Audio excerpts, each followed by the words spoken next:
just so much work. It's crazy. So you guys, is it busier for you too? Yeah, it's busy. It's busy. I mean, there's fewer people to give work to because everyone's so busy. Yeah. Well,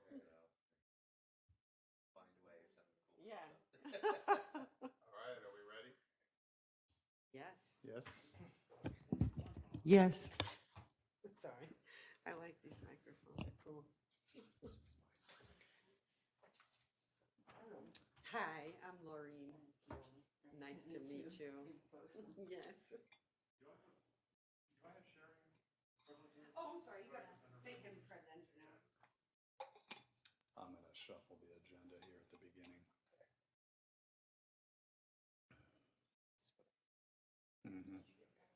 That's the one.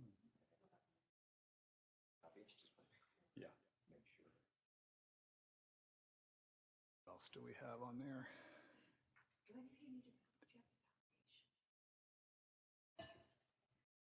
Victor and Justin Carlson.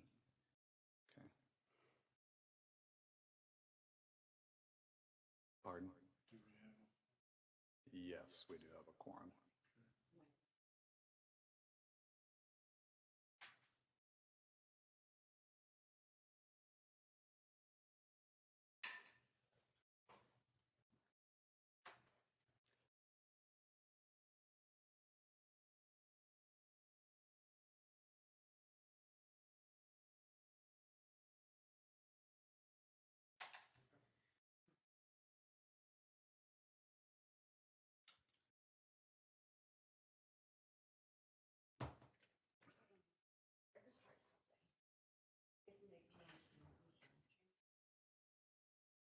Sorry.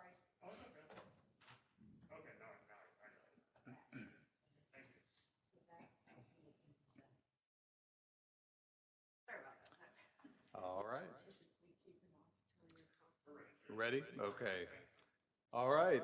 Good evening, everyone. I'd like to call the meeting to order at 6:02 p.m. This is the Historic Preservation Commission meeting of September 14th, 2022. Thank you all for being here, and thank you, members of the audience. All right. So, Zach, you want to go ahead and do a roll call for us, please? Pretty sure we have a quorum. Sure. Yeah, absolutely. All right. Okay. Vice Chair Fackler. Here. Commissioner Garrity. Here. Commissioner Garrison. Commissioner Garrison. Okay. Commissioner Gilbert. Okay. Commissioner Larson. Here. Okay. Commissioner Montero. Here. Commissioner Kuroka. Yeah. Commissioner Williams. Commissioner Williams. She was on Was she? the list there a moment ago. Maybe she just stepped away. Okay. Commissioner Williams, are you with us currently? Okay. And Chair Woodson. Here. Okay. Even so, we have 6 commissioners identifying as present. So. Great. Thank you. All right. Moving on to call to, pardon? Commissioner Gilbert is. Oh, okay. Yeah, so we Heading have, in. all right. Well, we have a quorum, so we'll go ahead and proceed. Okay. All right. Call to audience. If there is anyone here this evening in the audience that would like to address the commission. I have one hand over here. Did you already turn in your card?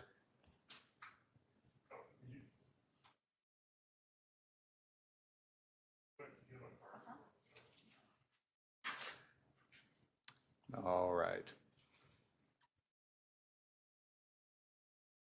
And while he's doing that, was anyone else in the audience tonight wishing to address the commission? No? Okay.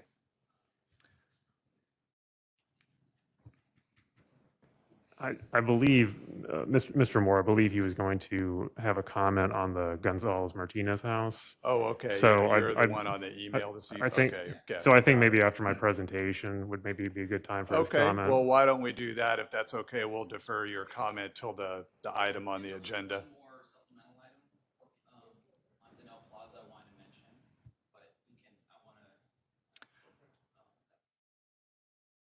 It's a separate matter? Yes. Okay, well, why don't we go ahead and hear your comment on that item, and then we'll save the one for the Gonzalez house till later. So, okay, if you come forward and introduce yourself, please, and make sure your microphone's on there. I'm not sure if it's already on. And if you would please limit your comments to 3 minutes. Thank you. Hello, my name is Rob Moore. I'm a Tempe resident. I'd like to mention the latest RFQ 23049 underway for Donnell Plaza on the southwest corner of Southern and Mill Avenues. The plaza is quite an interesting time capsule of mid-century design reflecting a pivotal moment in Tempe's suburbanization narrative. I'm hoping that the city of Tempe will encourage potential developers to honor its contribution to our local creative heritage and lean into its unique character as a cultural landscape feature. If you're interested in learning more on the subject, there is a community website available called thedonnellproject.org, and that's DANELLE. Thank you. Okay.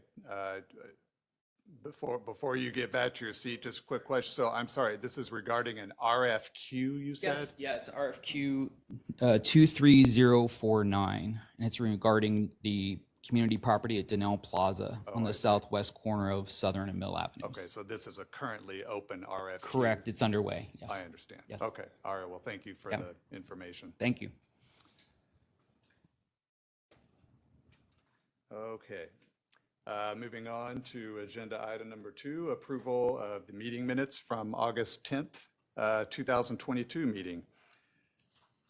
Commissioners, you have had a chance to review this, and are there any comments or edits for this?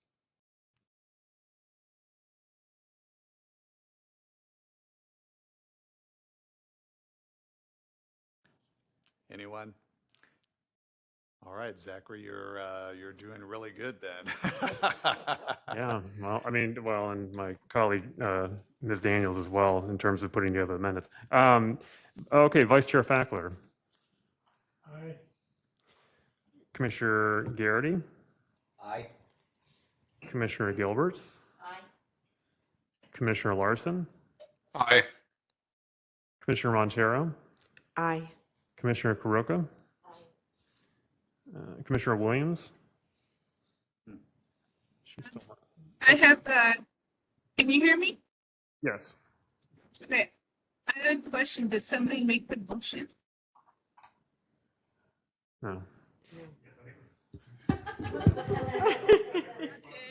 because everybody just started voting. I wasn't sure if anybody made the motion. Worked for me. Turn that off. On. Too many on. Yeah, why don't we go ahead and, have someone propose a proper motion to approve the minutes? This is Commissioner Montero making a motion to approve the August 10th, 2022 meeting minutes. Commissioner Gilbert, second. Okay, very good. Thank you, Commissioner Williams, for reminding us of protocol. All right, let's start over again. Vice Chair Fackler, Aye. Commissioner Garrity, Aye. okay, Commissioner Gilbert, Aye. Commissioner Larson, Aye. Commissioner Montero, Aye. Commissioner Karuka, Commissioner Williams, Aye. Chair Woodson. Aye. All right, that is 8 to 0. All right. Thank you very much. And, okay, moving on to item 3, approval of the agenda. We are going to make a modification to the order. We're going to move agenda item 4 to the end of the meeting and at the request of the presenter. So other than that, are there any other changes for the agenda tonight? Sorry, I've got my thing off. Are there any other suggested changes? Hearing none, I believe as per staff discussion, I can just go ahead and suggest that we approve the agenda, or do we need to do a roll call? No, yeah, just pending no objections, you Okay, you can if there- consider it approved. Yeah. Sure. If no objections, we'll just go ahead and approve the agenda as amended then. Okay, so that means that we're going to be moving to the item on the agenda, which was number 5, which is now 4, which is request for approval of a zoning map amendment from agricultural to agricultural with a historic overlay property designation for the Guadalupe Cemetery. And as many of you recall, we've already had two presentations on this from Dr. Carl Hurrig with the Pasquayaki tribe. He's the Tribal Historic Preservation Officer. And since we have already seen the material twice, we're just going to skip forward to some questions and answers. Although I will add that Dr. Hurrig noted that the only updates were that he has spoken with the TIPO for Gila River Indian community, Barnaby Lewis, and the TIPO for Tohono O'odham, Peter Steer. He did receive a reply letter also from Ak-Chin Indian community, all supportive of the application. He did not get a response from Salt River, Pima Maricopa Indian community. And also, he submitted the final National Register nomination to SHPO last week, and he thinks that it will probably be forwarded to the keeper very soon, potentially even this week. Okay, and let me just see if Carl is, yes, he is. Dr. Hurrig is on the meeting WebEx. So, commissioners, is there anyone who has any further questions, comments, or clarifications on this item?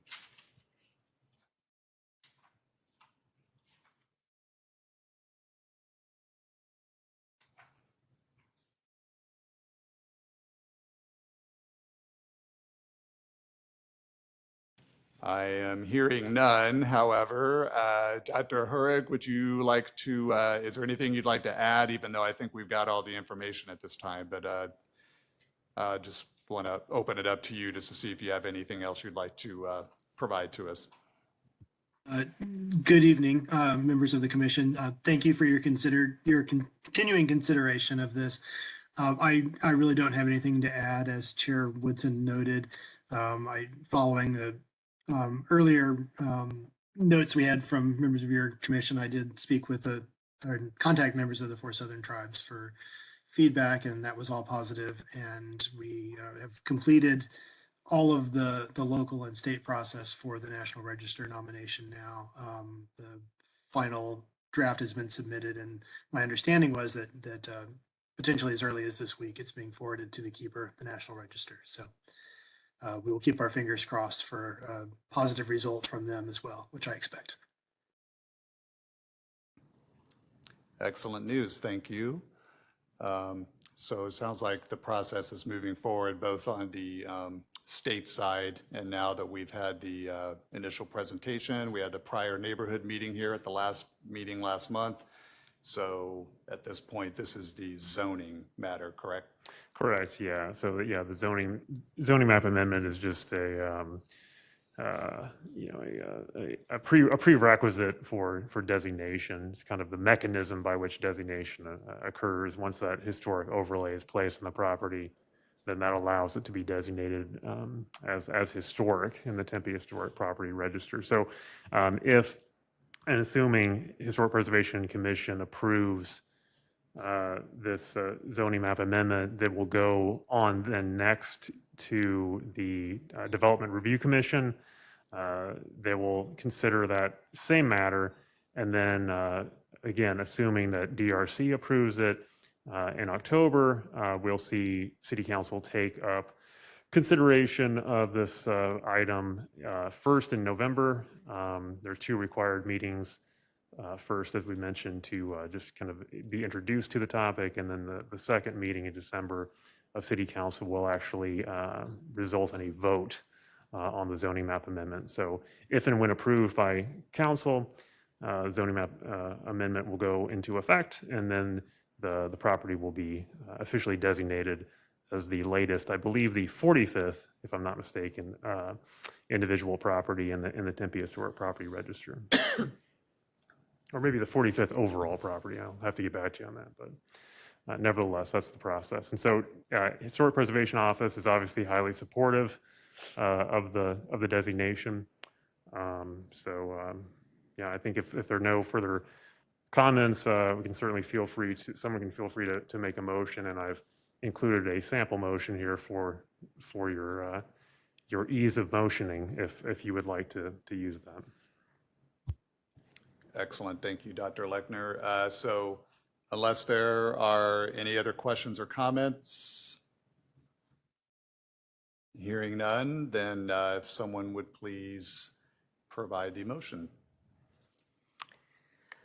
Motion to approve a zoning map amendment from AG Agricultural Zoning District to AGH Agricultural with a historic overlay property designation for the Guadalupe Cemetery located at 4649 South Beck Avenue to facilitate the designation of Guadalupe Cemetery in the Tempe Historic Property Register. Commissioner Garrity, seconded. Okay. All right, thank you. We'll take a vote. Okay. Vice Chair Fackler, Aye. Commissioner Garrity, Aye. Commissioner Gilbert, Commissioner Larson, Aye. Commissioner Montero, Aye. Commissioner Kuroka, Aye. Commissioner Williams, Chair Woodson. Aye.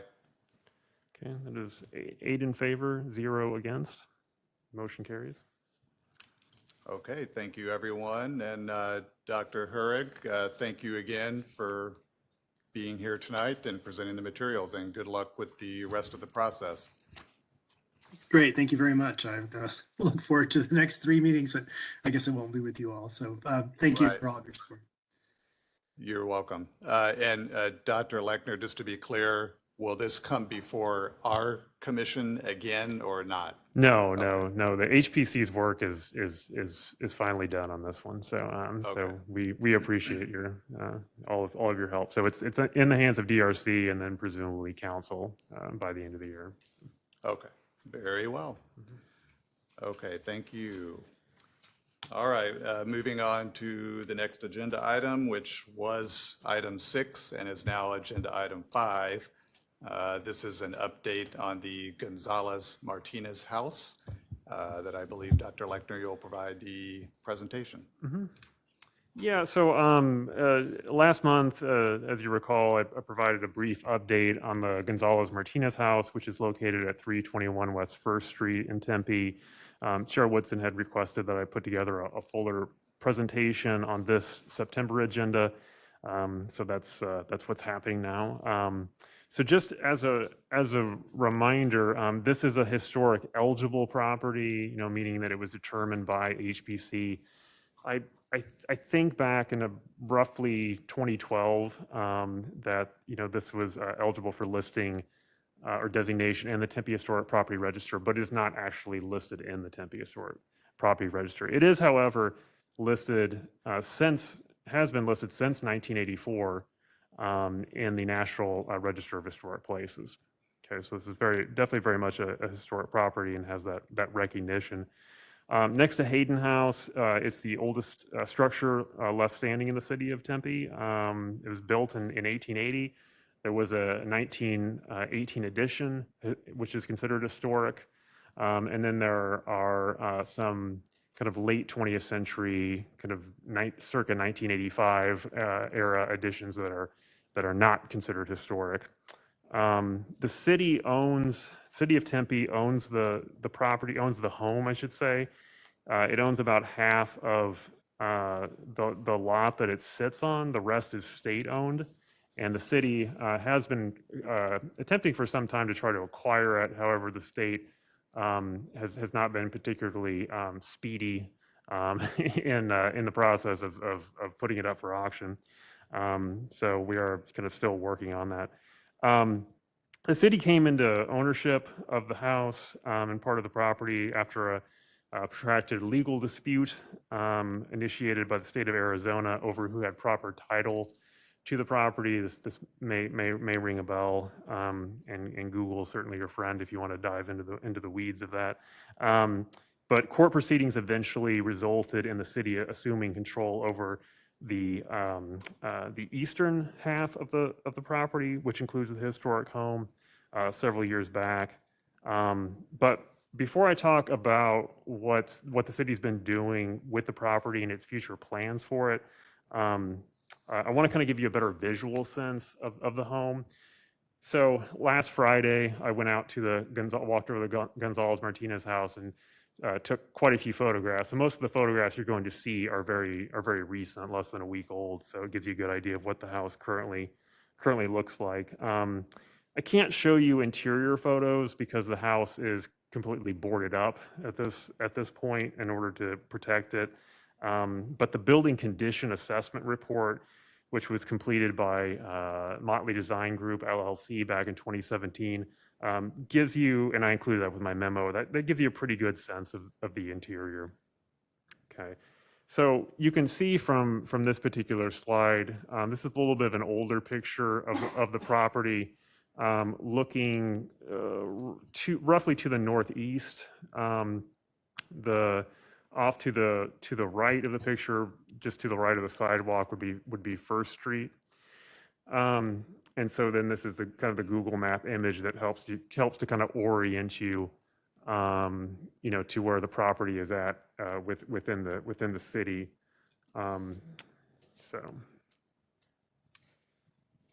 Okay, so this is actually culled from the building condition assessment report. This is the floor plan for the house. You'll see down at the southern end of the building, rooms 1 and 2. That is the original 1880 portion of the home. Okay, so and that's constructed of adobe. Okay, now rooms 3 and 4 are the 1918 edition. So that is not made of adobe. Those are actually made of rail ties, wood, that just basically sits directly on the foundation, which just sits directly on the ground. And then you see to the north there, the two really 3 modern editions: the Modern Home Edition, the Modern Garage Edition, and then the Laundry Edition. And once again, those are not considered historic. So, in terms of preservation, when the city seeks to rehabilitate the home, which I'll talk a little bit about here shortly, it would really only be looking to preserve the historic, what are considered the historic portions of the home. So the original adobe portion, the 1918 editions, and then probably it would demolish the non-historic 1980s era editions. Okay, so I'm just going to kind of give you a little bit of a tour around the grounds of the property. So this is the east side of the property, a portion of it at least. This is, as you can tell here, the adobe part of the house, and you can see kind of some of the issues involved here with the Gonzalez Martinez house. There are many, and one of them has to do with condition. So part of the reason that the city allocated a few years back over $100,000 for adobe stabilization is, I think, you can see why, based on this particular image. So you see many sections here where the stucco that has been placed over the adobe has been pulled off, has worn away, what have you. And then you have, kind of flaking adobe underneath. Okay, so that is something that the city is actively aware of, and has allocated money to remedy. Okay, and again, also another thing you see in this image here is you see a sizable board there that was put up. You'll see a lot of boards in this photo. Like I said, the property the house itself has been boarded up to kind of keep out trespassers, and this is something that is something that I do quite often when I go out to the Gonzalez Martinez house, which is to facilitate reboarding up of many of the sometimes exposed openings. Okay. In this case, this is actually covering up an opening in the actual adobe itself.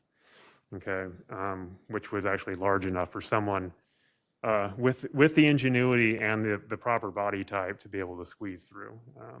So this is the south end of the building. Again, still focusing here on the Adobe section. So you see some of the security measures that the city has taken since purchasing the building, which is to, for example, put up a fence, put up boards to again prevent access. Moving along around the house here, kind of from east to west. So you see, this is a very good image where you can see the kind of the termination of the Adobe portion of the home, and then the beginning of the one of the rooms of the 1918 addition. Okay. All right, and this is, let's see, or did I go back? I went back, excuse me. Okay, so this is now the west side of the home facing east, and you can actually see portions of all of the, almost all of the additions here. So the little kind of sloped, slanted roof there that you can see kind of at the right corner. So that's the Adobe portion, and then you see kind of to the far right, one of the 1918 additions, and then most of the image here is taken up with the modern additions. Okay, and as well as a laundry addition at the extreme left. Okay. This is the north side of the building, and this gives you a good look at another issue that the city has to combat, not just here, but also at other, city-owned properties that haven't are in spaces that haven't been activated yet, like Hayden Flour Mill, and that's graffiti. Okay, so this was actually after this photo was taken 3-4 weeks after some graffiti remediation. So, as you suspect, this is just kind of, as I've mentioned with the flour mill, graffiti remediation is just a fact of life, and it's an ongoing issue that the city will continue to address on an as needed basis.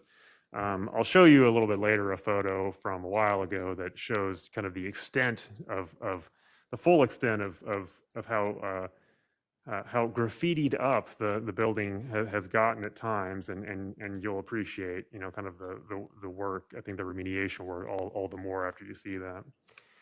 And then finally, just for the tour around the building itself, this is the east side of the building, again showing that Adobe portion to the left, and then the additions there to the right. Okay, so this is kind of a little bit of a tour of the grounds themselves.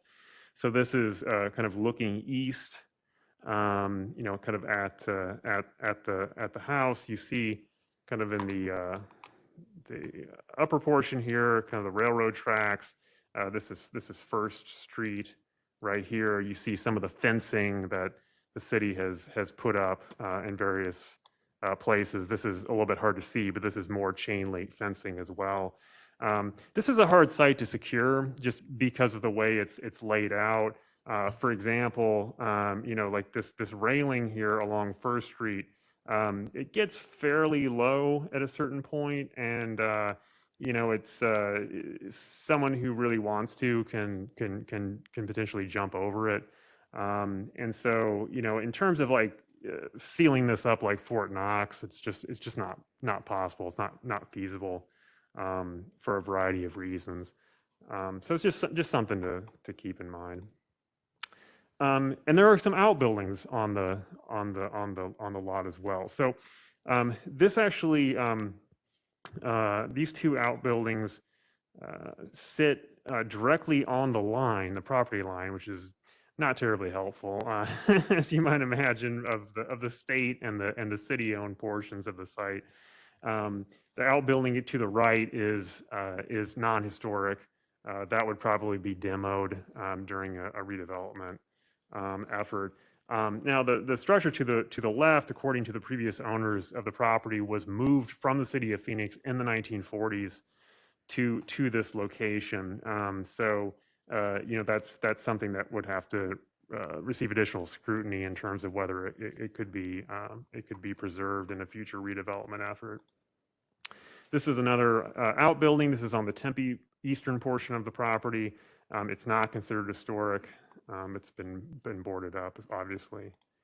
And then this is also on the just to the north of that what I just showed you.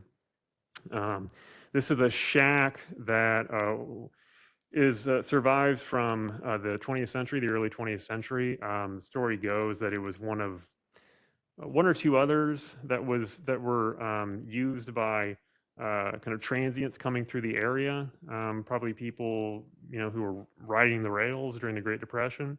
So it's kind of a neat story, but unfortunately, the condition, as you can see here in the photo, is not good, of the cabin. So it's a little bit doubtful to me that this maintains a level of integrity to be still kind of considered a historic, and then just structurally whether it can be saved is another issue as well. Okay, and then this is just a shot of the grounds. This is looking mainly here at the state-owned portion of the site, and this is after a recent cleanup effort. So if you had gone here, several weeks before, this would have been much more overgrown. The trees, brush, and that all had been cleaned up very, very nicely by a contractor. Okay, so I mentioned the building condition assessment report. So in 2017, the city hired, as I mentioned, Motley Design Group to complete the BCAR for the Gonzalez Martinez house. The report showed in quite a bit of detail a number of issues that would have to be repaired and were replaced. Motley estimated that to fix what it considered critical, serious, and also minor issues, and to restore the house more or less to its historic appearance, the cost would be $267,828. Okay, now that was 2017, and I don't know if you've flipped on the news recently, but we're a little bit of an inflationary spike. So that I just went to the Bureau of Labor Statistics and discovered that that's now over $300,000. But like I said, in fiscal year 2021, the City Council approved $108,336 in capital improvement program funds to pay for stabilization and Adobe repairs. So that's one part of this. Stabilization wasn't a huge focus of the BCAR, but that's obviously an important issue that the city has already allocated funds for.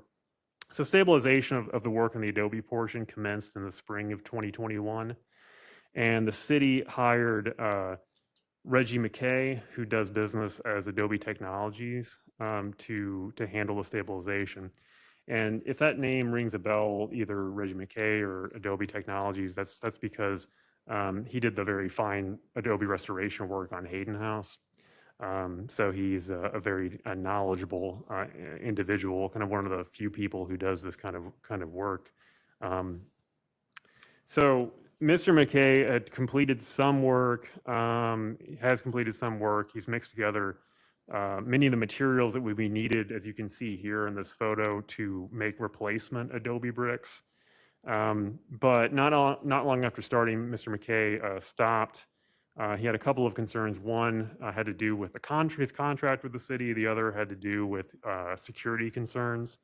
And security concern mainly was that the equipment that he was leaving out overnight kept being damaged by individuals who were coming on site after hours. And so I think, when we were able to get Mr. McKay to come back to kind of restart the stabilization work, one of the things that we would need to do is have some kind of locker, some kind of temporary facility on site that he could store his items in to protect them.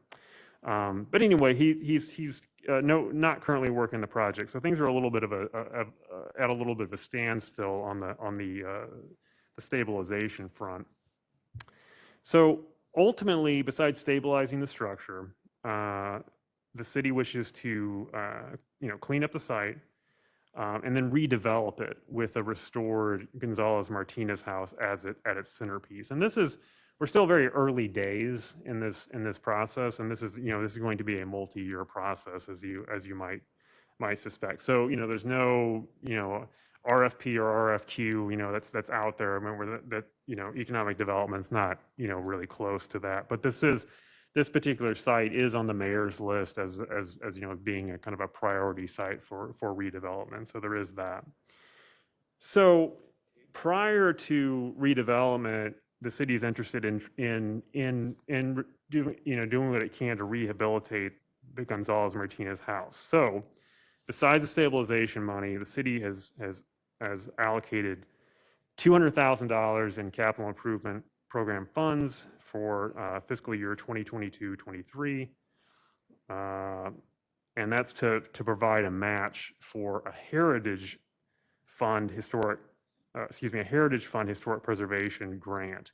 And those are provided by, here in the state, by the Arizona State Parks and Trails.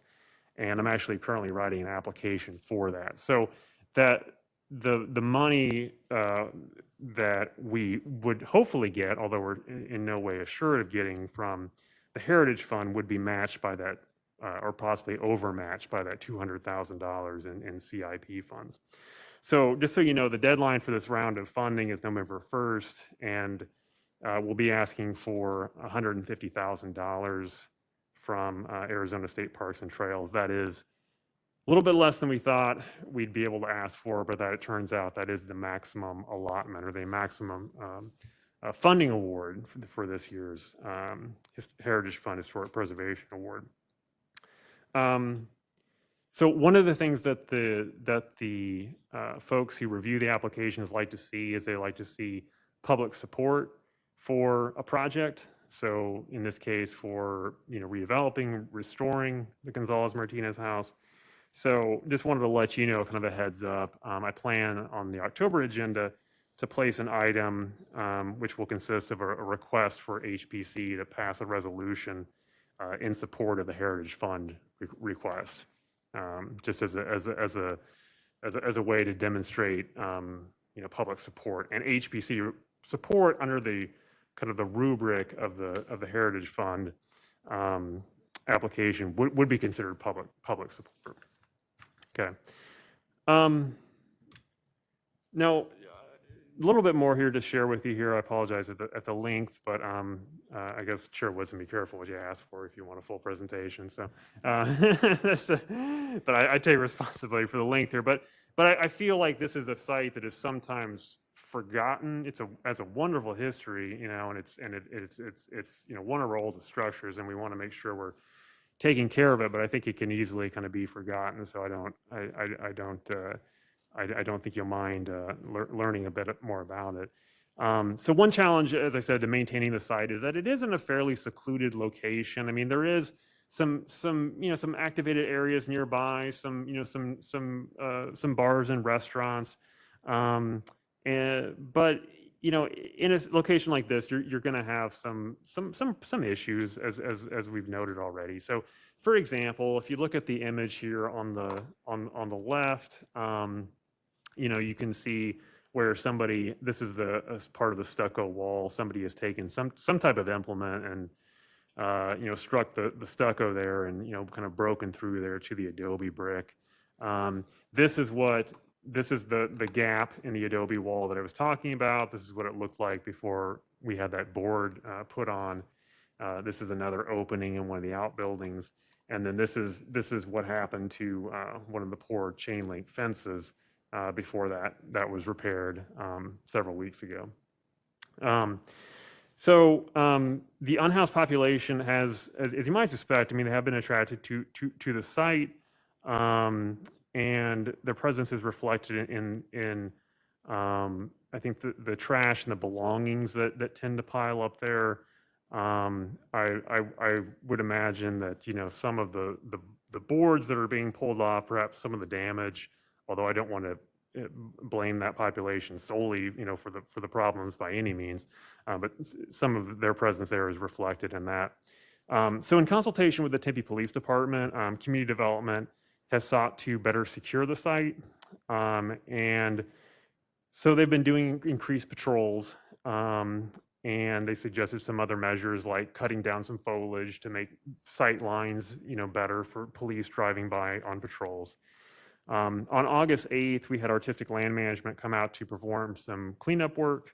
And I think I mentioned these items to you last time, but just and I mentioned some of them just a few moments ago, but they include, removing graffiti, repairing some of the chain link fencing, removing trash and debris, trimming trees that were obstructing the sidewalk, et cetera, et cetera. And you have to note, kind of the good work that those contractors did, because I wish I had a before photo of this, but this is what it looked like, kind of just still last week, some weeks after the contractor finished the work. But this used to be just like full of discarded clothing, like bike parts, other unidentified items. And now it just looks a lot better. This is what I mentioned. This is what I promised to you. This is what graffiti kind of used to look like on the Gonzalez Martinez house, and this was cleaned up as part of a project. I want to say a couple of months ago. So yeah, it was pretty extensive, but it was that was removed. And then again, the contractors who were out just a month or so ago, they did some additional work at remediation too. So there's some issues that remain. We're going to have another fencing contractor come out to repair some areas like this in holes in the fencing. And yeah, so there's just there's a few kind of items like that still need to be corrected. So. We've also been in touch with a lighting contractor. So we're exploring the idea of maybe trying to put up some security lighting at the site to kind of deter inappropriate activity there. And then we're still kind of trying to work with Mr. McKay to see when he might be able to restart his stabilization work on the property. So really, we want to stabilize the building, and then at that point we can move forward on kind of repair and rehabilitation work on the building. Okay, so that's what I have for you. Just happy to try to answer any questions that you might have. Excellent. Thank you, Dr. Lechner. That was very informative, and I really enjoyed reading the assessment report as well. So I'll open it up to commissioners. Does anybody have any questions about this particular item? I have a question. Okay. So what is the city's plan after being rehabilitated? What's going to be used, or what's the plan, ultimate plan? Yeah, that's a good question, Commissioner Perouka. That's a little bit of an open question at this point. Yeah, because we just kind of short answer is we don't really know because like I said, there hasn't been a request for proposals put out. So I mean, one option, I think one that would make sense perhaps is to at least, obviously you're going to be maintaining and rehabilitating this historic home. So having some kind of markers or some type of interpretive function for the home itself, is one option. But in terms of the overall site itself, that'll be something that the city and specifically its economic development department will have to consider as we get closer to that time frame for figuring that out. So.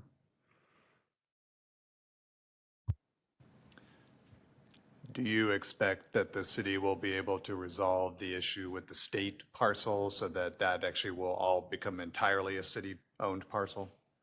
Yeah, I mean, I hope so. I think so. It's just, it's one of those things where it's like we've had, for example, a former mayor, trying to work on, trying to kind of push the state to kind of take action on it. And I think that had, the previous effort had been made, and then I think I reached out to economic development recently, and one of their staff had said that they were going to try to kind of restart that process. So Yeah, I mean, that would be necessary to redevelop the site, that the city really would need to be able to acquire, kind of the full extent of the property. So certainly, the city, I mean, it's already motivated to acquire the property, but as it moves closer to, say, an RFP or an RFQ, then it will probably even before that process can happen. I mean, the acquisition would have to occur. So the city is definitely highly motivated to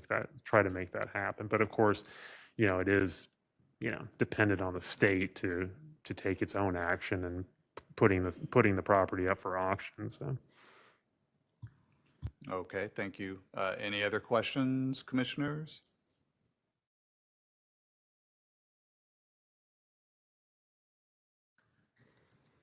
No, I had the same question as Commissioner next to me, about what will it be used for. I think it's a very worthwhile effort, and thank you for your presentation.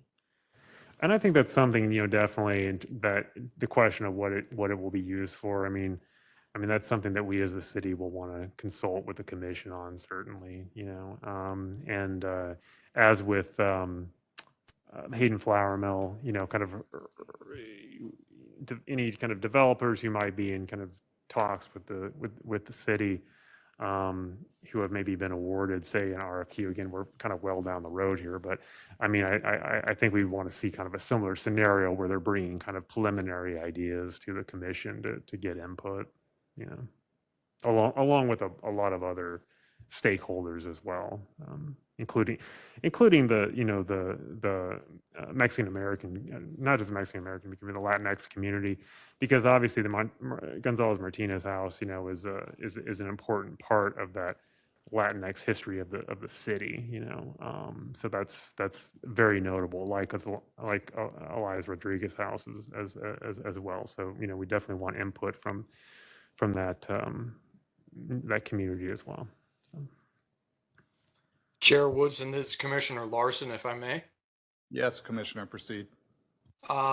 Just a comment. Thank you very much for an informative and thorough presentation.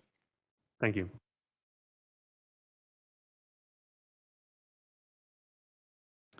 Okay, any further questions?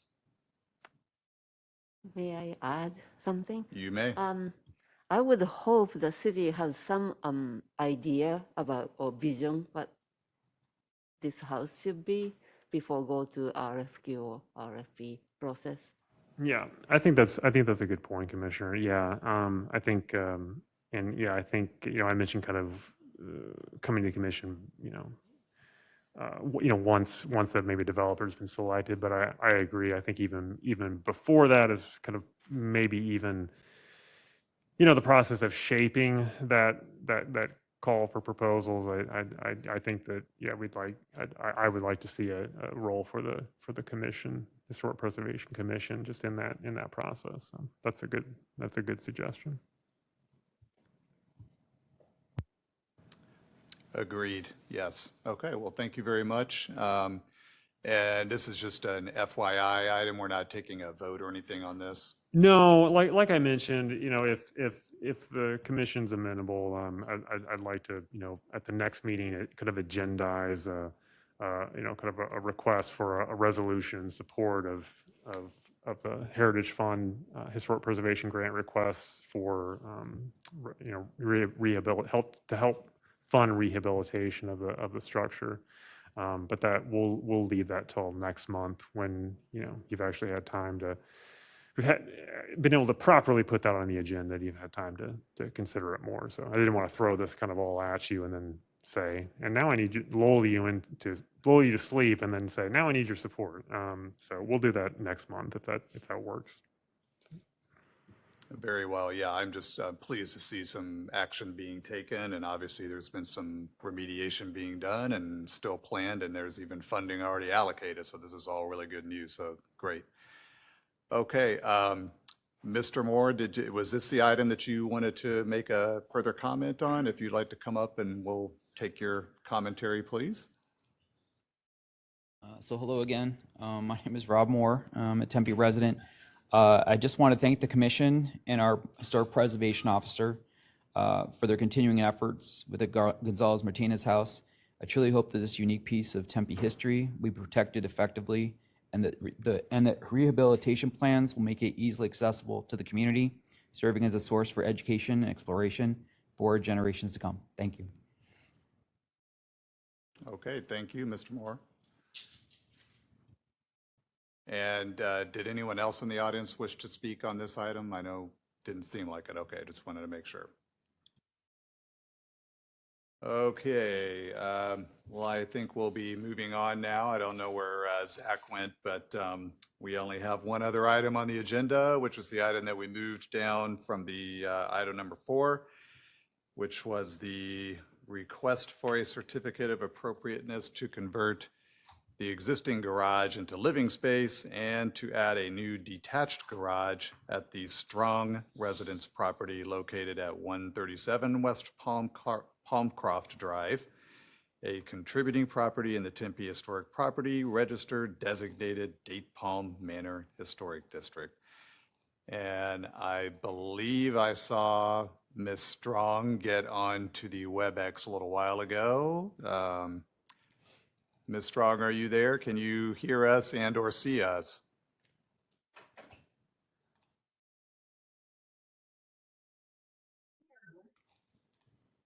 Ms. Strong, can you hear us at this point? Or are you able to address us at this time? I'm not sure if you all can tell whether she's muted or unmuted. Oh, okay. I am unmuted, and I'm Justin Carlson, and part of this property and discussion. Okay, you were breaking up Can you there. If you could maybe repeat that. I'm not sure. Could you just restate that, please? Oh, Justin Carlson, is he with the, is he presenting on this? He's a homeowner. Yeah. Oh. Yeah. Jeremiah Domenech is unavailable. I found out a few hours ago. Okay. So yeah. So Mr. Carlson is available to discuss. Oh, very good. Yeah. All right. I'm not sure if your connection is all that good there. Could you maybe repeat that, Mr. Carlson? I don't think that's coming through. Me? Yeah. Mr. Carlson, if you can hear us, we're not hearing much of anything you're stating. So I don't know, maybe he should try logging in again or. Can you hear me? Can Yeah. you guys Oh, hear yeah, me? now we can. Yes, I am with, yes. Hopefully you can hear me okay. Yes, can you hear me? Yes, that's okay. Can you turn the volume up? Is that coming from our end or? Can Maybe you hear you me any can better now? just, yeah, lean into your microphone a little more there. Can you hear me any better now? Yeah, that's a little better. Thank you. Okay, well, we'll try this. I'm traveling, so it's a little bit of a challenge. I'm in a hotel room. First, I want to thank you guys for your time you're giving us this evening. And several months ago, we went through this process and ultimately got approval for a 2-story addition that we were considering doing behind our residence. And shortly after that, decided that it was cost prohibitive and really not an option. Shortly after that, we were made aware of one of our neighbors put a building behind his residence in our same Date Palm Manor, and liked that idea of what he did. And so we thought we would try to do something similar. It is, I know it's important as part of this for it to be the structure to be a different material and the main residence to differentiate it. And, you know, virtually you wouldn't be able to see the new garage storage building from the front of the house, as it's only a single story. So we're proposing to put that back there, and then our current garage, which we would not be changing the outside structure. Can you hear me? Yes, we can. And we're looking now at some of the materials. Are you doing the Yeah, I'm PowerPoint? Hello? doing the I'm doing the PowerPoint, yeah, so I'm Okay, yeah, advancing it. we can see some of these images now, yes. You can proceed, Mr. Carlson, our apologies. Are you able to hear anything that I'm saying? Yes, can you hear us?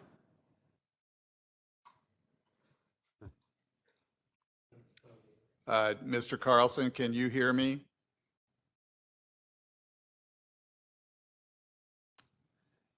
No? Have you been able to hear anything that I've been saying? No, not until just this second. We can hear you now, though. Okay, let's try this again. I was busy talking and didn't realize you. Well, we heard the first part of what you were talking about, going back to having, been on the agenda and back in March and having approved the certificate of appropriateness. But I think once you started asking whether we could hear you, yeah, we apparently you couldn't hear us, but we did hear the first part of your presentation.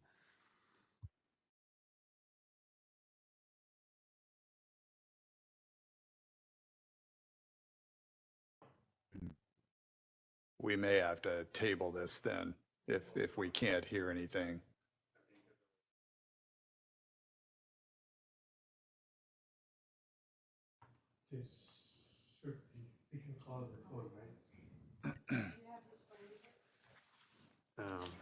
Um,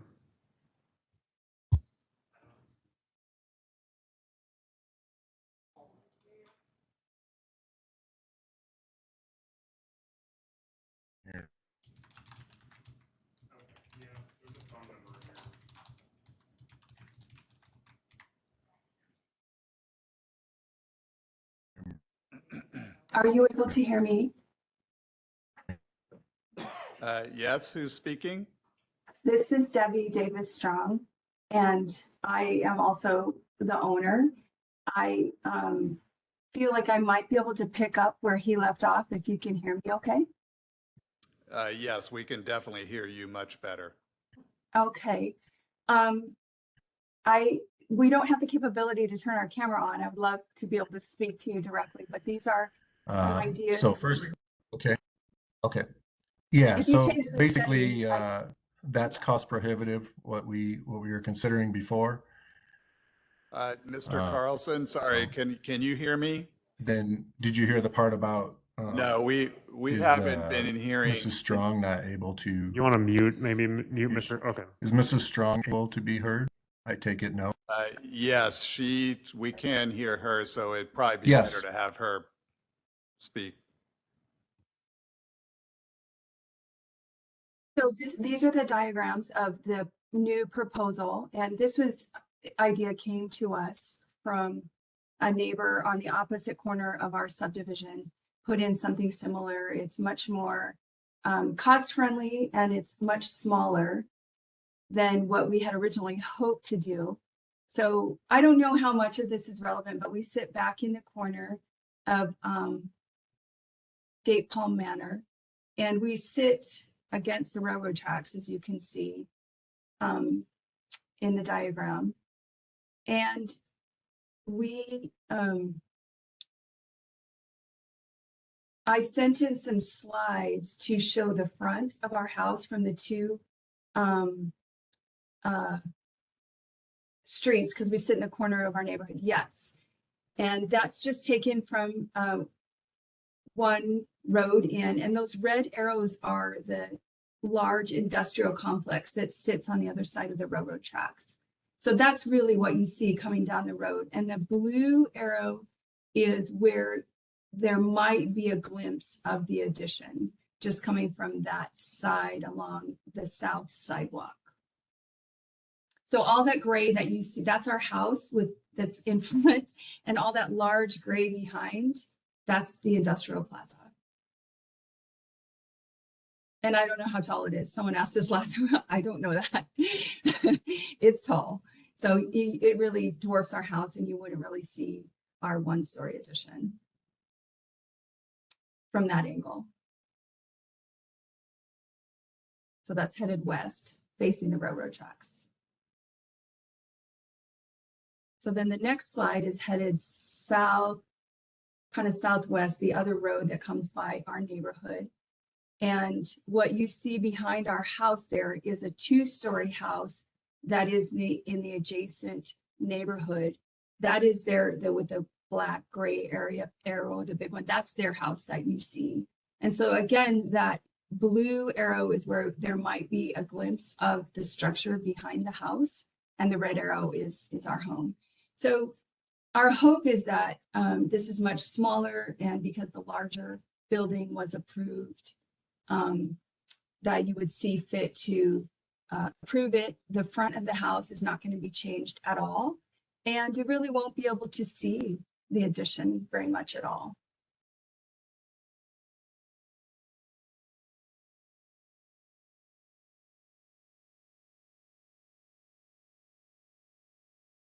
All right, Ms. Strong, are you still there? We can't hear you at the moment. You can or you cannot. I can now. Was that the end of your presentation? I didn't know if you were still speaking or not. Well, I just thought I would pause and see if there are any questions. I haven't been as involved with the construction. I don't have a construction background. And so it was our plan for Justin Carlson, my partner, to speak to the specifics of that. So I'm a little concerned that he's not able to be heard. But I can answer some basic questions. Okay, well, thank you for explaining the proposal for now. And so yeah, at this point, let me go ahead and open it up to the commissioners to see if they have any questions for you on this.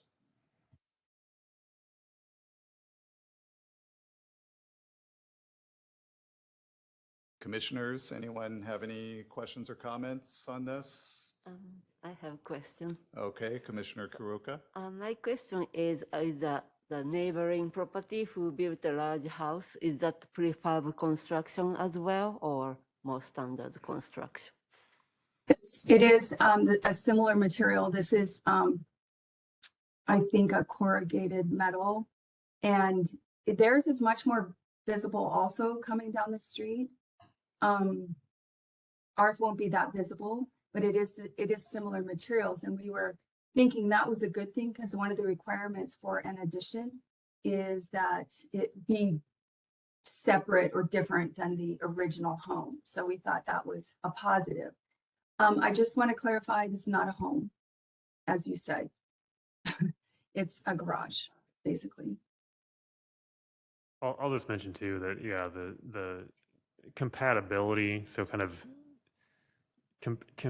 compatibility is also kind of part of the Secretary's standards for determining whether an addition kind of abides by good historic preservation principles. So I just wanted to add that, because just simply differentiating the structure, if it's kind of wildly different in terms of the types of materials that are being used, then that's not necessarily going to meet the Secretary's standards for rehabilitation for a given addition, for example. So I just wanted to point that out.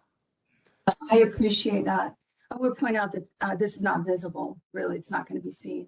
And we are, we have other large structures kind of towering over our house. So this is not going to stand out at all.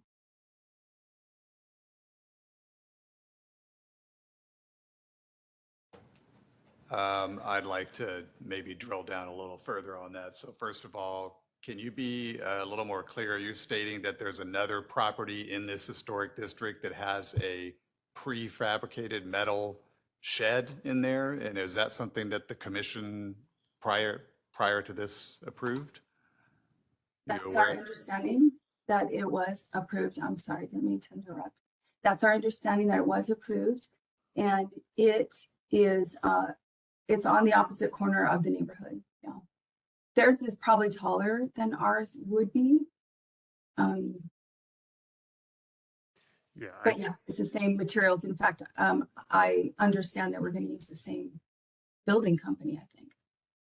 Yeah, and I can't actually verify whether that would have come through Historic Preservation Commission. Now, if it were a property, again, I don't know. I'm not even aware of what exactly the address is for this property.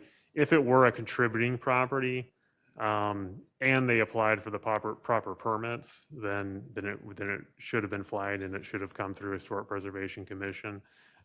So, maybe, a couple of things could have happened is, yes, it did, and it was approved, or it's not a contributing property, and therefore it's not, doesn't require a certificate of appropriateness for changes to be made, or the proper permits were not pulled. So again, I can't, as a historic preservation officer, I can't verify exactly what may have happened in that situation. But I would say, I would invite the commissioners to, just kind of verify, or not verify. I would invite the commissioners to, judge this design, kind of on its own standards. And I don't know that we can, kind of say, well, because this other person was allowed to do this, that therefore you have to allow it. I'm not saying that you shouldn't, but I encourage you to consider the request on its own standard. The main point is that you won't really be able to see it. It's an unattached garage, and we're not changing the current structure that is visible from the neighborhood. And I think that's the main point that we want to consider. Okay, okay, so maybe you can answer just a couple more. So you say it won't be visible. Based on the designs, though, it's about 2 feet taller than the structure in front of it. So when you say it's not visible at all, or from certain angles? Maybe could you clarify that? Because we only saw, that one photo. Could you maybe just explain that a little more?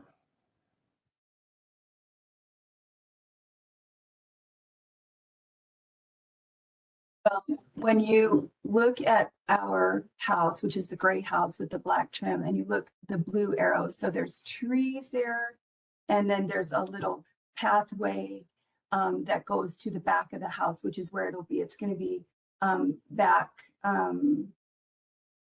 behind the house, and it won't be taller than the house, only 12 feet tall, and the house is over 12 feet. So you can't see where it would be because it's behind the house, along the alleyway that's behind the house. And just to clarify, what's the square footage of the house? 1750, I think. Okay, and I'm just trying to play devil's advocate here. So you're building a 1,200 square foot garage in the back, and it can't be seen at all? I just want to make sure that that's made clear. Well, it's behind the house. I wouldn't say it's not visible at all. You could look back and see that along the side. I would like to point out that when we went through this process previously, we were approved for a much larger 2-story structure. And the point behind that is that the point of this Preservation Commission is not to make our homes unlivable, because we do need that extra space. We have a small house, we have aging parents, we have home offices now, and we have adult children that need a place to live. So that existing garage will be livable space for our adult children. And when we looked at the history behind this neighborhood and surrounding neighborhoods, it was decided that that is an acceptable thing to do.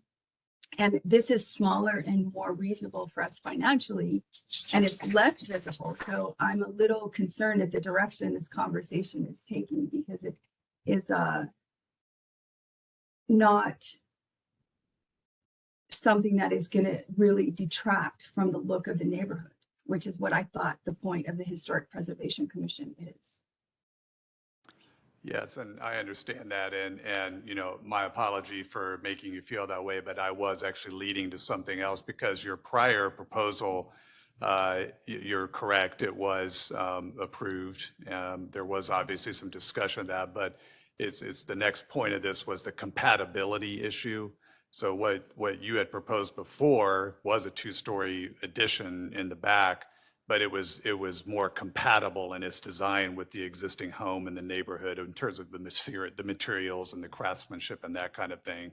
And so what I was trying to get to, which was kind of where I was leading with this, was personally, I would have a little concern with as a prefabricated metal garage. Is that correct? It's sort of like corrugated metal. That's my understanding also. Yeah. Okay. Frankly, so- I would prefer the other also. It was bigger, Well, it was nicer. That's what I would prefer too, but the cost to build it became well over $600,000, we thought, and we just didn't feel like that was. Oh, yeah, I'm not surprised, and I understand that rationale, absolutely. So I guess what I'm leading to is, did you or can you look into any other options of the appearance and/or design, especially at the front-facing part of this, that's a little more compatible with the design and craftsmanship of your house? Well, I appreciate that question. Do you have anything specific in mind? Because we definitely want to, I thought it needed to be different. And we definitely want to keep the neighborhood cute. That's one of the things we like about it. So what do you have in mind? Well, I guess, let me ask you, do you feel like what you're proposing here is compatible in the design and the sort of craftsmanship in terms of the historic district with your home?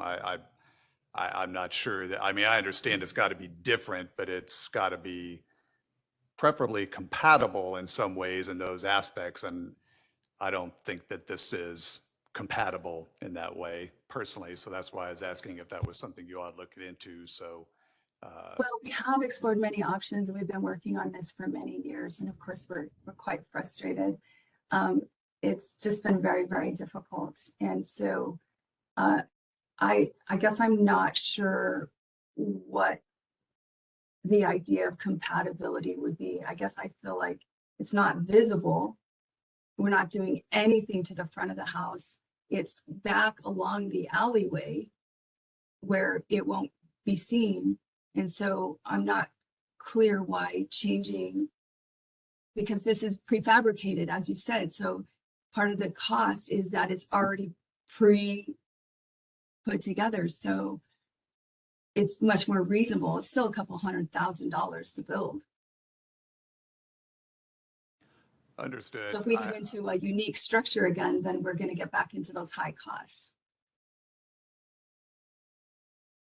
Was there another question? No, Chair Woodson. This is Ambika Adhikari, Principal Planner.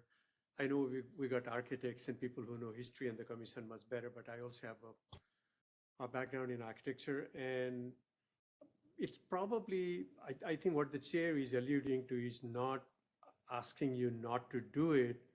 The compatibility that Jack was mentioning is sometimes just the material, the pattern, the color, maybe the scale where the windows sit, and some sort of proportionality that looks similar, that sometimes it's hard to describe but easy to draw. And so it probably is not very difficult. You can probably select, your architect or your engineer can probably select some prefabricated material that has similar type of look. They don't want, the historic preservation people don't want it exactly similar to dominate, but compatibility is somewhat similarity in proportion, and that probably could be worked out without much difficulty. That I just wanted to throw in as a staff, Chair Woodson. Well, I appreciate those suggestions. I can see where it would be nice to have something that is a different material, but this is fire retardant. It's not visible. It wouldn't be basic corrugated metal. And because it's fire retardant, it can be closer to our current house. And so it seemed like a good solution to us. And although it sounds very nice to say something can be worked out, we have been working on this for years, and the city of Tempe is known for being difficult. And this is just another layer of bureaucracy. It's not even visible from the streets. As I showed, the reason you can't see it is not only because it's not there, it's because it's behind the house along the alleyway. So I'm not really sure if we get into something that is more aligned with our main house, we're getting into having to deal with contractors and a specific architect. And it's then there again, the price is going to be out of our range. If I can weigh in, yeah, I think, and I'm definitely, yeah, very sympathetic to, the applicant's concerns about, saving costs. And I know that, since you received the certificate of appropriateness in March, that a lot of time has passed. It's become more difficult to get, building materials. The cost of those building materials has skyrocketed. So I'm definitely sympathetic, to that. And I think all on the commission are certainly as well. I think, really essentially what the commission just has to determine is whether the relative lack of visibility, the relative lack of ability to see this addition, supersedes the fact that on pretty much all accounts it doesn't really abide by good historic preservation principles. So you saw where I came down in my staff report, which is to conditionally approve this, while also noting all of the ways that it falls short in terms of historic preservation principles, from not having compatible materials to having heights that are kind of greater than that called for by the secretary's standards. A whole variety of things that I've laid out for you. So I think that's kind of the essential question is whether the fact that this is not going to be terribly visible, is that enough to kind of override whatever concerns the commission might have with the preservation or lack thereof features of this particular large metal garage addition. So just wanted to weigh in with that, not as a way to close the conversation, but I just wanted to provide that perspective from the HPO. Sure, and if I could also add to that, Ms. Strong, and again, yeah, I mean, it's not our intention here to be difficult or whatnot. We're just trying to abide by the guidelines and, given regulations for a historic district as well as a property as your own. So maybe to further answer some of your question about what else might be in consideration, could you maybe just touch on, for example, like what color would this be? So is it going to be painted in the same color scheme, for example, as your existing home? That isn't the plan. I'm sorry, I didn't, you were cut off at the beginning of that. Could you repeat that, please? No, that isn't the plan. So if my conversation seems a little disjointed, it is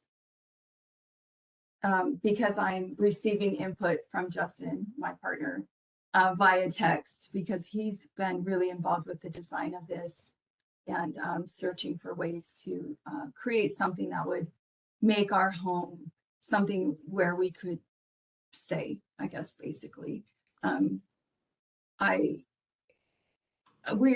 We like many are going to probably make other decisions and move out of Tempe just because we can't, this house doesn't work for us or our family. So his question was, whatever you want, whatever color, if you think it should be gray, like the front of the house, it will be gray like the front of the house. We thought it could be, it needed to be different to distinguish the 1950s structure from the newer structure. So we could go white or some other color. We certainly want it to be appealing. We don't want to build a monstrosity. Yeah, I think it's Yeah, I mean, yeah, just something that's compatible. It doesn't have to be the same color. Sorry, I didn't mean to indicate that, but that would be, in my mind, something that might mitigate the material differences. But if you got the same color, and obviously as you're indicating, you're indicating that you don't believe that this will be able to be seen. I would think that that would be a way of addressing that particular condition. Yeah, and I mean, yeah, I don't think anyone who does see it is going to mistake it as being part of the historic, the historic home. So No. that's sometimes that's obviously a concern for additions. It's not really the case in this, not really the case here. But yeah, certainly, I mean, it could be the same color. I mean, or a kind of a closely related color. And I've noted that if the HBC does decide to approve the certificate of appropriateness, I have listed that as a recommended condition of approval to have a compatible, paint color for the. I appreciate that. If you could help us clarify, because I don't know that that's a critical element for us. So if white is something that would be preferred, that certainly is just fine.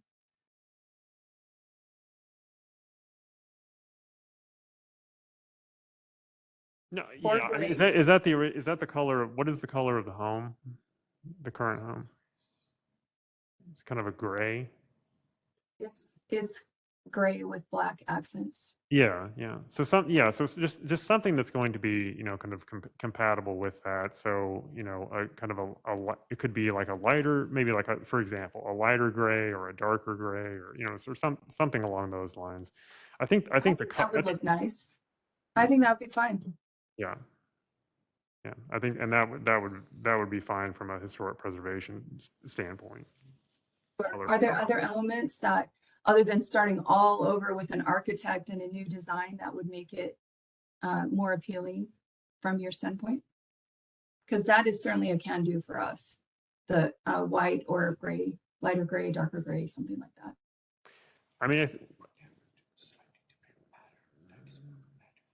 well, I think you're a little bit limited in terms of the fact that it is prefabricated. So, I don't know kind of other, other options, but if you do have, I don't know if there are other design options available in that size of garage that you're looking for. Because ideally, like if we were going just strictly on straight up historic preservation principles, probably if we were looking at trying to do something compatible with the existing home in the garage, you might be looking at, like board and batten with maybe like slump block.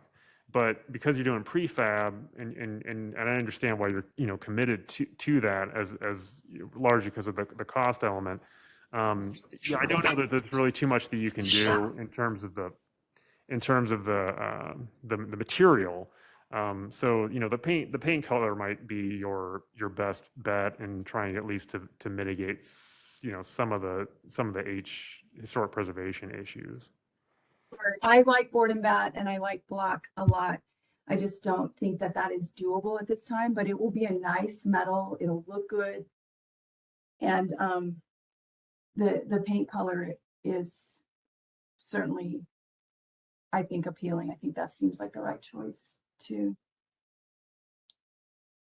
I want to mention that when we spoke before, and I do appreciate your time, Joe Nucci was very knowledgeable and spoke to everyone. And if those of you that were there, if you recall, he really mentioned that the homes have to be livable. And we back right up to the railroad tracks, and there's a fair amount of nonsense out there. And he just mentioned that, we put up with all this nonsense. We're trying to make our home livable and moving into, our next phase of life. And I feel like those things really need to be considered also. Commissioner Williams, you have your hand up. I had a question for Zach. Can you lean into your microphone, Commissioner? We can't hear you very well. Can you hear me now? Just barely. Can you hear me now? That's better. Okay. I had a question for Zach regarding the certificate of appropriateness. Since the commission had approved a certificate of appropriateness back in March, does the commission have to rescind that certificate of appropriateness before voting on a new certificate of appropriateness, or can that previous motion be amended with the new?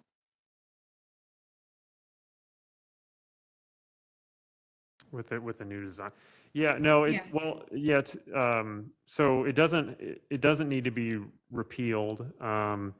And it wouldn't really be amended because the certificate of appropriateness is really attached to a specific set of design plans.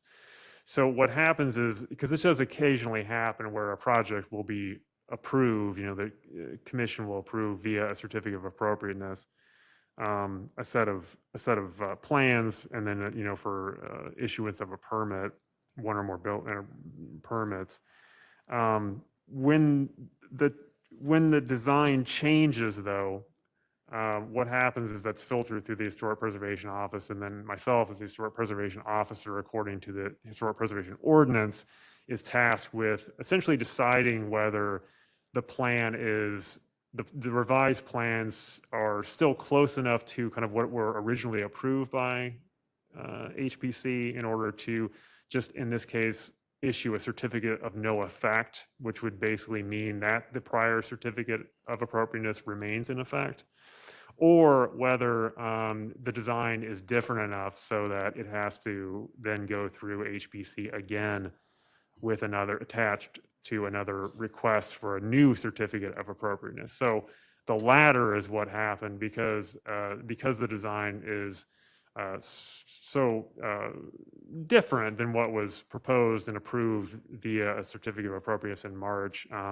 That's why you find it back on the agenda. So no, that's a long-winded explanation to say no. It doesn't need to be repealed, the previous certificate of appropriateness, and it's the plans at this time are too different for it just to be simply amended. So the question here is whether the commission is going to approve a new certificate of appropriateness to go along with these revised design plans. Does that answer your question, Commissioner Williams? Yes, it does. Thank you. Okay, yes, thank you for that explanation. Any further questions or comments from the commission? Mr. Chair. Yes, Vice Chair. Zach, just a question about procedure. Assuming that the commission approved this certificate of appropriateness, what is the procedure that this has to go through? Does it still have to go for a use permit because it's no longer a second story addition or not? I'm not sure. Ambika, can you speak to what type of permitting would be required for this particular project? It will still go through of course, the building permit section, but in terms of the use permit, something that I need to check whether it needs a use permit or not. And who would normally hear use permits? That's the Board of Adjustment. I'm sorry, the Development Review Commission. Okay, so essentially, Development Review Commission is the one who's appropriately responsible for design. If it was a use permit issue, this is something that unfortunately I don't have the answer at this point. But we can find and get back to you. That probably you don't have to mix those two things today. Do you need to know that in advance? I mean, well, it comes into play. We're sitting here talking about design. Those of us who feel it's appropriate would probably vote that way. Those of us who do not feel it's appropriate, because of the industrial nature of this, I'm just wondering are we the appropriate body to be considering the design of this project? You are, because of the historic nature of the building. Any addition to it is something that comes to HPC. Because it's not a two-story building, my gut feeling is it doesn't require a use permit. So once you approve it, there are conditions that the historic preservation officer is proposing. And based on that, they will just get a building permit and build it. Yeah, right.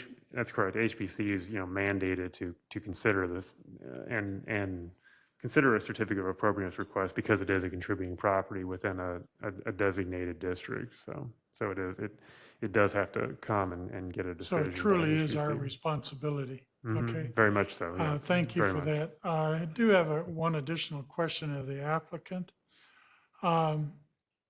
What input have you received from your adjacent neighbors, including across the alley? Appreciate you asking. When I earlier said we've been working on this for years, we really, really have, and we've run in circles because we've received a lot of misinformation. And so we held a meeting, we distributed flyers to everybody within, I can't remember the perimeter, but that meant everyone, including the industrial complex behind us, and invited them to a meeting and explained to them what we were doing. That was when it was a two-story proposal, and they all agreed that it would be fine. So with a much smaller addition that is not two-story, we haven't convened another meeting. We assume, hopefully correctly, that it will be fine. I did want to mention also the industrial nature of this, someone mentioned.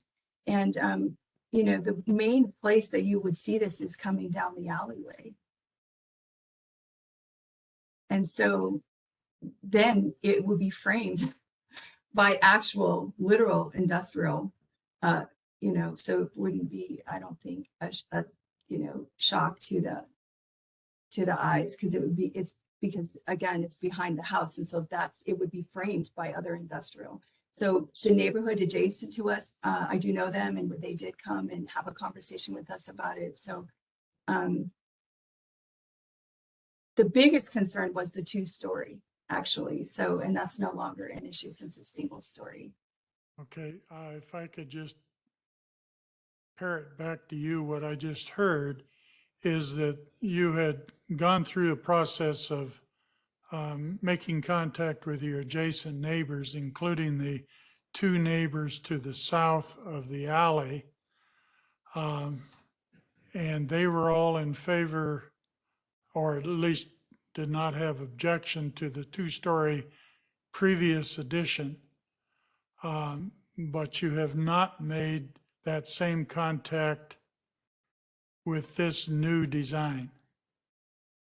That is correct. We understood that was only necessary if you need a variance. And we no longer need a variance with this current structure. So we didn't think it would be necessary. Okay, thank you for that. Mr. Chairman, if one more question of staff. The previous proposal and this proposal show essentially a zero lot line construction on the southern property line adjacent to the alley. And there was a note in the, apparently from the architect or draftsperson that they had working on that through many conversations with the city of Tempe, it was opined by the city that zero lot line placement of the building on that alley was approvable. Can I be further enlightened as to why? What is the question? You're saying that they were told by the city of Tempe that it could be approved, having a zero lot line? Yeah, let me read it for you.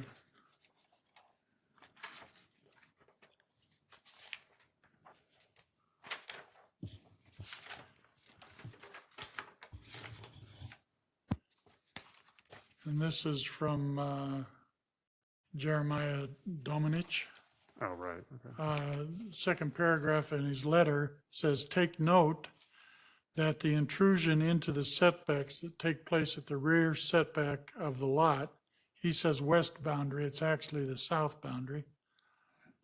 "After multiple calls into the city, it has been settled with the current owners are allowed to extend past the side setback up to the property line, south portion of the lot."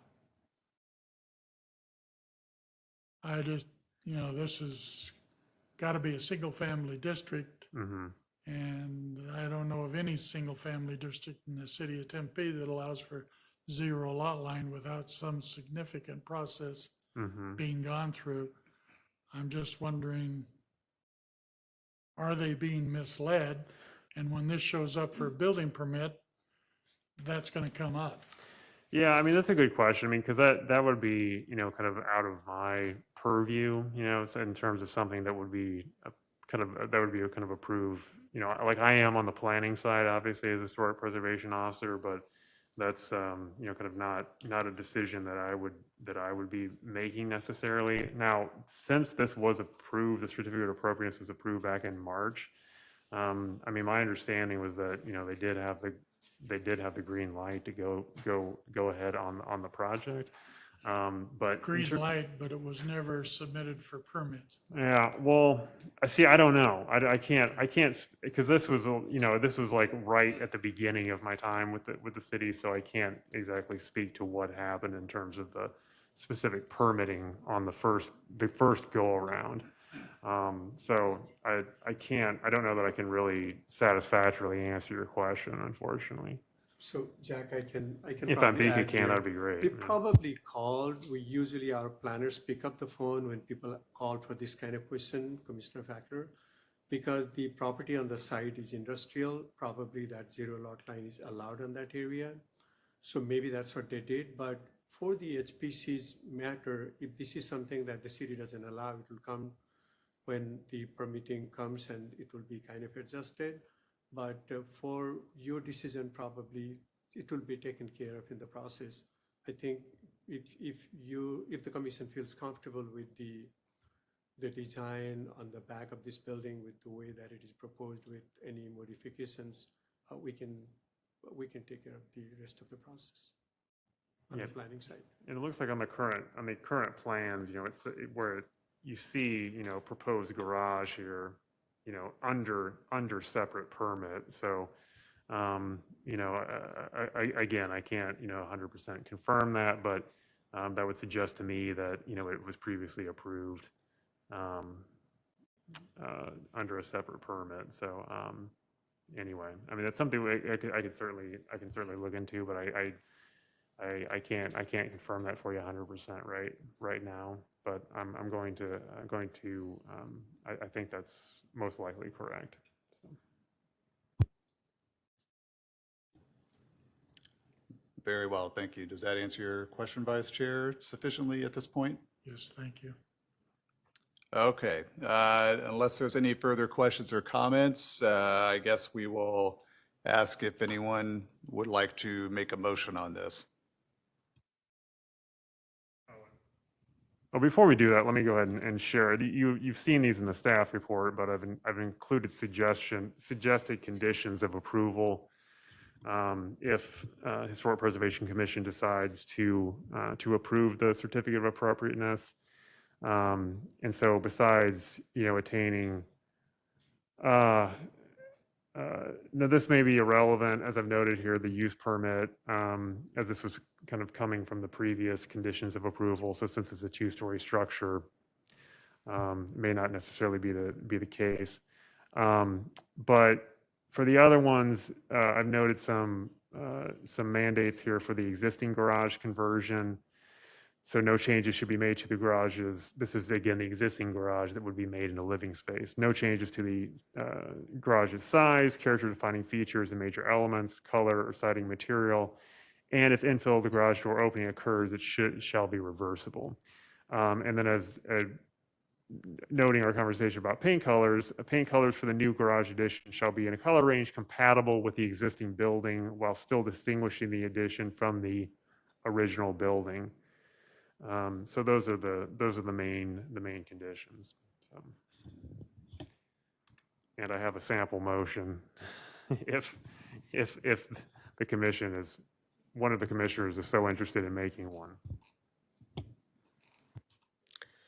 This is Commissioner Montero. I'll make a motion to approve the request for certificate appropriateness to convert the existing garage into living space and to add a detached garage at the Strong Residence property at 137 West Palmcroft Drive, a contributing property in the Tempe Historic Property Register designated Date Palm Manor Historic District with the 4 conditions of approval that you have identified.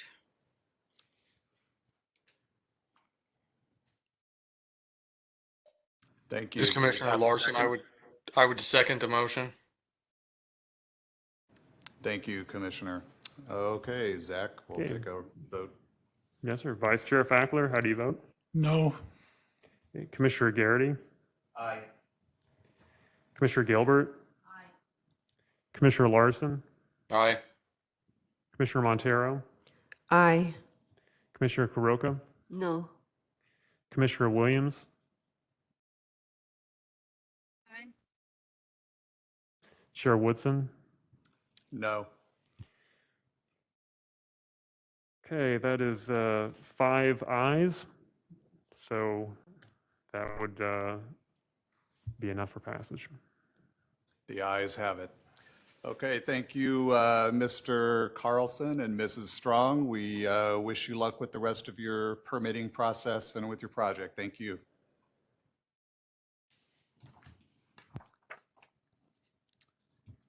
All right. Moving on to next agenda item, chair and staff updates. Chair has no updates tonight. Staff, any updates? Chair Woodson and the commissioner members, Ambika Adhikari, I have a quick update that Ryan was not able to come in today. The plat for the Butler Gray House that was approved by the City Council on August 18th. That's a quick update I wanted to provide. And also the historic overlay amendment, as you know, now it's 2 plats. And on the back side, we wanted to take out the historic overlay. That was recommended by the DRC on August 23rd. And for approval by the council, it went to the council for the first hearing on September 8th. And the second hearing is on September 22nd when the council will make a decision on that one. That's my update. Thank you very much. And I have a couple of updates. All right, thank you. Proceed. Well. So at its July meeting, you'll recall the commission heard a presentation by city staff proposing to place gating across the 8 alcoves on the Old Mill Avenue Bridge. The city has determined not to move forward with that plan, at least at this time. Senior city staff determined that the police department and HOPE team patrols of the bridge are addressing the issue of the unhoused using the alcoves in an authorized manner sufficiently for now. And so ongoing maintenance and cleanup of the alcoves will continue. That's excellent news. Thank you. Mm-hmm. I also wanted another bit of news here. Wanted to let you in on. You recall back probably beginning with the May meeting, maybe the April meeting actually. I had solicited proposals from you for ideas to apply for a CLG pass-through grant. Remember, CLG pass-through grants come from administer federal historic preservation funding, and so they are passed through the state historic preservation offices to aid certified local governments with historic preservation projects. I got a lot of good feedback from you all. Commissioner Fackler had actually proposed, based on an item listed in the HP plan, to commission a context study of Asian Americans in the city of Tempe. I had gone ahead and selected that topic, had gotten a scope of work from ACS Commonwealth, and I put forward a proposal. And not to bury the lead, but we did receive a $20,000 award CLG grant for that project. The project will cost approximately $41,000. So we would have the $20,000 in the CLG grant, along with about $21,000 in matching city funds.